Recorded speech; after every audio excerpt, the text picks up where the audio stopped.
So here's the new G.I. Joe Cobra FANG. I just got it today. I figured I'd make a video, kind of show what the box looks like, what the contents look like, and just look over the helicopter itself.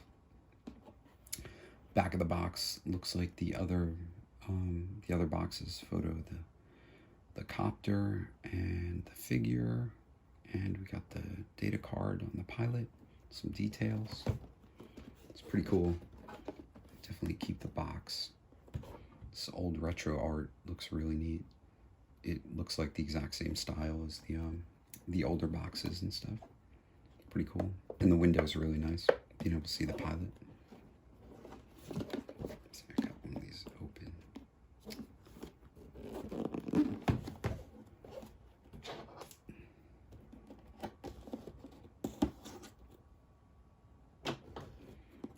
Let's get inside the box.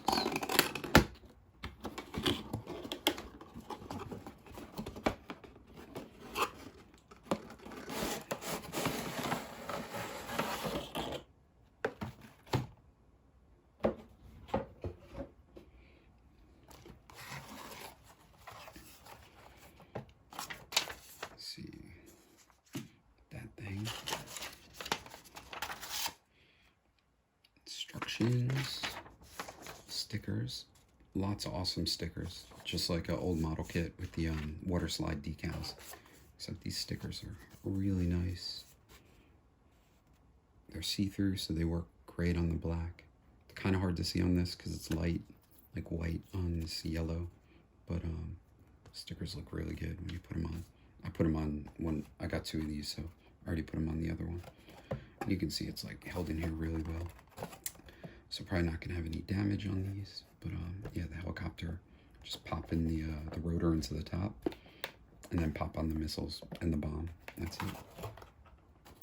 And then the figure is just held in here with some rubber bands. Just cut through those and pop them out. Let's take a look at the figure. I'll put this away.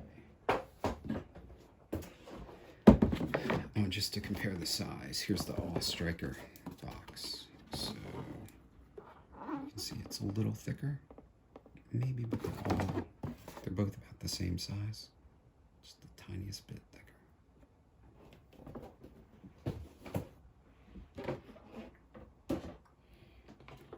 So here's the pilot. Here's the copter.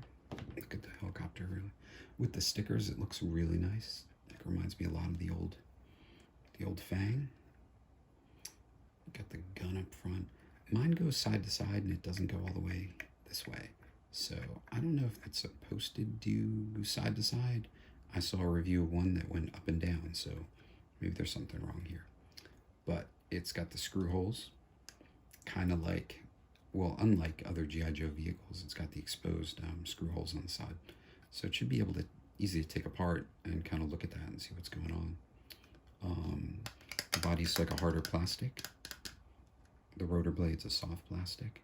And the edges are thick, but you can see it's a lot of negative space under here, even where the detail on the top is. But it doesn't feel like it's gonna flex or bend or break, that's for sure. The landing gear too is a flexible plastic, which is nice. And it keeps these missiles on, like, this stuff's not going anywhere. Yeah, if you push the missiles down, bomb comes off, goes on like with two tabs. And then the missiles go on with these two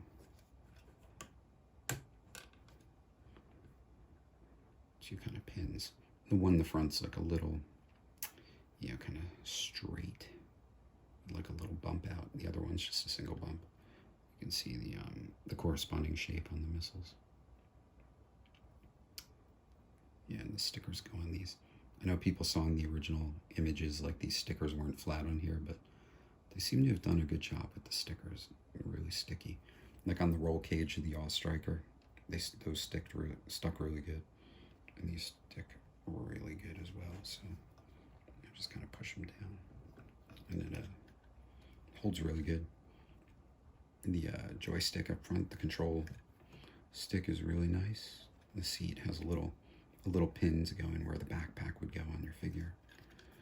And it's got these openings for the feet. It's just kind of hollowed out in there, no detail really. The engine looks pretty good. Looks like a real turbo fan kind of engine. Or turbine. You know, it's got a sense of that kind of like roll cage kind of thing, like the old one with the lines. The propeller in the back you can't really get to, and there's no way to spin it. So, I don't know, I guess it's just there to, you know, kind of look like it would work and function and stuff. And it's pretty nice, but you can see mine's kind of hidden behind the support things. So it's a little bit of a pain. It doesn't spin the rotor blade that well. Or yeah, I mean, it spins pretty good, but it doesn't keep spinning. Compared to like the Locust, you just give it a whirl and it keeps going. Here you can see compare the sizes of the two.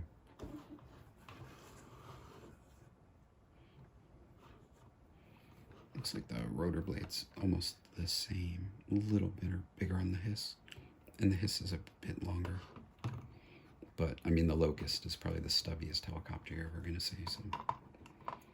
And then I got this cheapo helicopter. It came with like a boat and a lookout tower and this helicopter. Some kind of cheap army set. And so I thought I'd put that up next to it, you know, for size. It's kind of got similar kind of design stuff going on. This spins terribly. It's like super cheap. It does have the exposed screws, you know, like other things, but I saw people compare this thinking this was retooled from some other, you know, Chapman or Lanyard kind of helicopter, but it seems like it probably isn't. Yeah, so it feels really good in hand. It feels really, you know, like playable, swooshable, really fun. Glad I got two of them because I've never had a hiss, so it's pretty nice. So let's look at the guy. And I think it would be useful to see him up against other members of Cobra. The thing that stands out for me the most is his color. It's like this really, like, almost like dark, saturated purple blue that doesn't really feel like this kind of like more desaturated kind of blue of the other Cobra guys. And he just feels like softer than, you know, like these guys. They just have like harder kind of details. Like, let's compare like the strap painting on here. You know, it's like this guy. It feels like, I don't know, like a step back or sideways or something. His arm too, I think it's that like soft, really shiny plastic too. It's not as hard a plastic. Doesn't look as nice. And the shape of the helmet, I don't know, the helmet and the mask, he feels more like a fireman to me. So I might paint this guy to look with more a shade of this kind of blue. I think he'd fit in better. Maybe keep his helmet red. But, you know, helmet comes off. Nice head of hair. It stays on okay, but not that great. Probably needs to put some putty in there or something, or a little hot glue, keep it on there. His arm, this arm's cool. It bends. But this one is not wanting to go. And so I'm not going to do anything with that because I've seen people break their arms of their figures off. The gun comes out. That's pretty nice. And that stays in there pretty well. And he's got the double knee joint. No screws. Unlike all our other Joes who have the screw thigh. This guy is different. I don't know if I still got him. I got this Joy Toy guy. He doesn't have a screw either. I was looking to see if they're similar, but not really. Because he's got these exposed, like plastic pegs. This guy's pretty nice. You don't see anything on him. Like there's nothing showing. But this guy's got these pegs where You know, here you see a lower leg peg, but no upper leg peg because of the screw. You know, they can put that all internal. Not sure why that switched, but you know, it's just different. But he's got tons of articulation.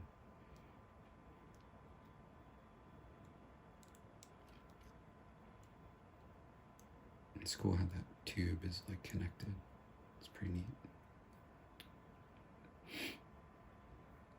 Yeah, so the important thing, getting him in the helicopter, so I'll prep him, get his, there goes the helmet. I'll prep him, get his knees bent. I'm gonna have this arm, his dead arm kind of out the side. So let's try to get his feet in there. Just want to fish them in, which I think we're all good at. Trying to fish the feet of our Joes into their vehicles. And then this, you want to clip in the back like a backpack. That kind of holds him in place. So he seems to fit okay. I've put him in and out a couple times, and you know, sometimes you like get it really good and he fits really good. This seems pretty good. Then he can grab the stick. It's a little difficult to get him to do it, but it's almost got it. Looks pretty good. Let's put his helmet back on. Yeah, so important, he's not getting decapitated while the propeller's going around. It's pretty close, but you know, he's good. He looks really cool in the helicopter. It like fits real well. Matches the box art. Again, I wish this spun a little better, but you know, and because of that peg in the back, he's in there. So that's really cool. I think the helmet might fly off, but I wouldn't worry about anything else. So I don't know. I don't think he matches these guys as well, because they just feel a little more real world. I don't know, he's a little shinier and brighter, and maybe just doesn't match as well. Let's put him up next to these guys, like, you know, Roadblock. He's kind of colorful, but even his colors are a little more muted. Yeah, same with Scarlet. They're both more muted than this guy. That blue is just so saturated, and that red, I mean, it's pretty strong. I guess it matches the missiles and stuff, but it's not like this Crimson Guard kind of red, you know, that's really muted. It kind of gives that more, I guess, like realistic kind of modern vibe to the guys. But yeah, get this. It's kind of cool though, the exposed engine. Get the guys, you know, do some prep on the plane or on the helicopter before it takes off. And all these like awesome stickers, like I was saying, these like water slide like decals are just so neat. Like Not a Step, you know, I loved that stuff as a kid. It just made it look like, you know, all those like real world kind of military machines where it's like no stepping on, you know, F-14s or something like that. You'd always see those kinds of things. Beware of exhaust, those kinds of markers and warnings and stickers. So yeah, it's pretty cool.